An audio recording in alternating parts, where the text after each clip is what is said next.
اس لیے آپ دیکھیں کہ پڑھا لکھا طبقہ اس میں کیسی چینج آتی ہے، وہ بات سن لیتا ہے. اور اسی لیے مولوی پڑھے لکھے بندے سے چالو بھی بڑے ہوتے ہیں. یہ ہمارے ساتھ ایک حادثہ ہو چکا ہے. یہاں ہمارے سرنگی میں ایک بھائی تھے، عثمان بھائی کے وہ کزن لگتے ہیں. ہاں، تو وہ بیچارے ریورٹ ہوئے نئے نئے، تو وہ اب دیوبندی، ان کے والد صاحب کٹر دیوبندی، دیوبندیوں کا بہت بڑا مدرسہ. تو انہوں نے سنت کے مطابق نماز شروع کی، تو وہ جناب ان کا جی طرح منڈا تے گمراہ ہو گیا. مفتیوں کو پہلی فکر پڑ جاتی ہے. آپ نماز نہ پڑھے تو کسی مفتی کو یہ فکر نہیں ہے کہ وہ اپنے کسی مقتدی کو کہے کہ تیرا بیٹا گمراہ ہو گیا. آپ نماز رفع الیدین سے پڑھ لیں تو وہ گمراہ ہے. یہ فرق دیکھا آپ نے؟ اچھا، تو ان دنوں، یہ بہت پرانی بات ہے، 7-8 سال پرانی بات ہے. ان دنوں میں پھر بھی کبھی کبھار رسک لے لیتا تھا علماء کی خدمت میں حاضری کا. اب دور دور سے اسلام کرتے ہیں. تو وہ یہ لوگ مجھے لے گئے. اب مجھے پتا تھا کہ ان کے ساتھ ڈیل کیسے کرنا ہے، کیونکہ آپ کو پتہ ہے، مجھے یہ پتا ہے کہ یہ دنیا کے پروفیسر تو ہے نہیں کہ میں ان کو کوئی بات بتاؤں گا تو مان لیں گے. تو اس کے لیے آپ کو بڑے طریقے سے چلنا پڑتا ہے، پڑھے لکھے طریقے سے. اور پڑھے لکھے لوگوں کے یہ قابو آتے ہیں. ان کو نہیں پتا تھا کہ میں انجینئر ہوں یا اس طرح دنیاوی طور پہ پڑھا لکھا بندہ ہوں. ان کا جی اس طرح ایک منڈا کنڈا ہی ہے. اچھا جی، وہ جب بیٹھے تو وہ انکل جی بیٹھ کے، ان کی داڑھی نہیں تھی، عام دیوبندی تھے جن کا وہ بیٹا تھا، بیٹے نے داڑھی رکھی ہوئی. تو وہ بڑے اچھے طریقے سے ماشاءاللہ ماشاءاللہ جو ایک سٹائل ہے، تو مسکرا کے ملے. اور یہ وہ ہمیں تو پتا تھا تھوڑی دیر بعد یہ مسکراہٹ جھاگ میں بدل جائے گی، یہ ہمیں پتا ہوتا ہے کیونکہ کئی دفعہ ایکسپیرینس ہوا ہے. وہ کہتے ہیں کہ میں نے کہا جی بتائیں حضور. ان کا جی آپ نے کس طرف ان کو لگا دیا؟ میں نے کہا جی بات یہ ہے کہ ہمیں آپ سے بنیادی اختلاف ہے کہ آپ کے عقیدے کتاب و سنت کے مطابق نہیں ہے. رفع الیدین تو چھوٹی چیز ہے، ہم آپ کے عقیدوں کو غلط سمجھتے ہیں، آپ کے بزرگوں کے عقیدوں کو غلط سمجھتے ہیں. حضرت ابراہیم علیہ السلام نے کہا تھا نا، انتم وآباؤکم فی ضلال مبین، تم بھی گمراہ، تمہارے بزرگ بھی گمراہ. تو ابراہیمی خون ہے، ٹھیک ہے نا. ملت ابیکم ابراہیم هو سماکم المسلمین من قبل وفی ھذا ما کان ابراہیم یہودیا ولا نصرانیا ولکن کان حنیفا مسلما وما کان من المشرکین. جو مشرک نہیں ہوتا سر، وہ دلیر بہت ہوتا ہے، مشرک بزدل ہوتا ہے. تو وہ کہنے لگے کہ جی کون سے عقیدے؟ میں نے کہا جی آپ المحند علی المفند لے کے آئیں نا ذرا. اب المحند المفند کا تو انکل جی کو نہیں پتا تھا نا. میں نے کہا جی انکل جی آپ کو پتا ہے کہ آپ کے بزرگان دین نے اس امت پہ احسان کیا ہے کہ انہوں نے اپنے سارے اچھے اچھے عقیدے انورٹڈ کاماز میں جمع کر کے ایک چھوٹی سی کتاب لکھی ہے، المحند علی المفند. تو سر المحند کا راگ ہم 7-8 سال سے لاپ رہے ہیں.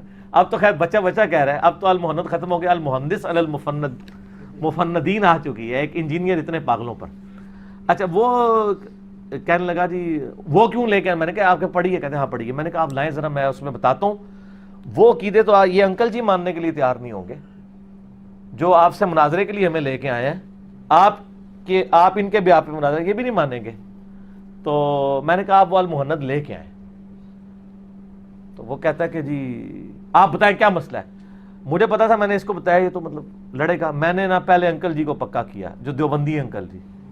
میں نے کہا انکل جی مجھے بتائیں کہ آپ کا یہ عقیدہ ہے کہ نبی علیہ السلام کی قبر مبارک اللہ کے عرش سے، کرسی سے، خانہ کعبہ سے افضل ہے؟ کہتے ہیں استغفر اللہ، میرا تو یہ عقیدہ نہیں ہے. میں نے کہا جی یہ جو بزرگ ہے نا، ان کا اور ان کے بزرگوں کا یہی عقیدہ ہے، المحند میں لکھا ہے، ان کو کہیں کتاب لے کے آئے. میں نے انکل جی کو فرنٹ پہ کیا، بس یہ بات کرنی تھی. تو میرے بزرگوں کے خلاف بولتا ہے، میرے بزرگوں کا ایک ایک لفظ ٹھیک لکھا ہوا ہے. میں نے کہا انکل جی ان کے بزرگوں کا جو ایک ایک لفظ ٹھیک ہے، آپ اس سے ایگری کرتے ہیں؟ وہ کہتے ہیں نہیں یار میرا یہ عقیدہ نہیں ہے. میں نے کہا ہمارا ان سے یہ اختلاف تھا، اگر آپ کہتے ہیں ہم یہ والا عقیدہ رکھ لیں. کہتے ہیں نہیں یار یہ تو نہیں ٹھیک. میں نے کہا پھر اب کہتے ہیں اب کوئی بحث کا فائدہ ہی نہیں ہے. اٹھ کے چلے گئے. اس کے بعد انہوں نے اپنے بچے کو کچھ نہیں کہا، کام ختم ہو گیا. ٹھیک ہے. تو یہ ہونا تو یہ چاہیے تھا کہ وہ کہتے کہ میں اپنے بزرگوں کا دفاع کرتا ہوں، قرآن کی فلاں آیت میں یہ بات لکھی ہے، حدیث میں لکھی ہوئی ہے. ان کو بھی پتا تھا نہیں ہے. ٹھیک ہے نا جی. تو اس لیے پھر انہوں نے آخر میں ایک جملہ بولا کہ یہ لڑکا ہے کون ہے؟ تو انہوں نے بتایا یہ ایک انجینئر ہے اور اس طرح یہ.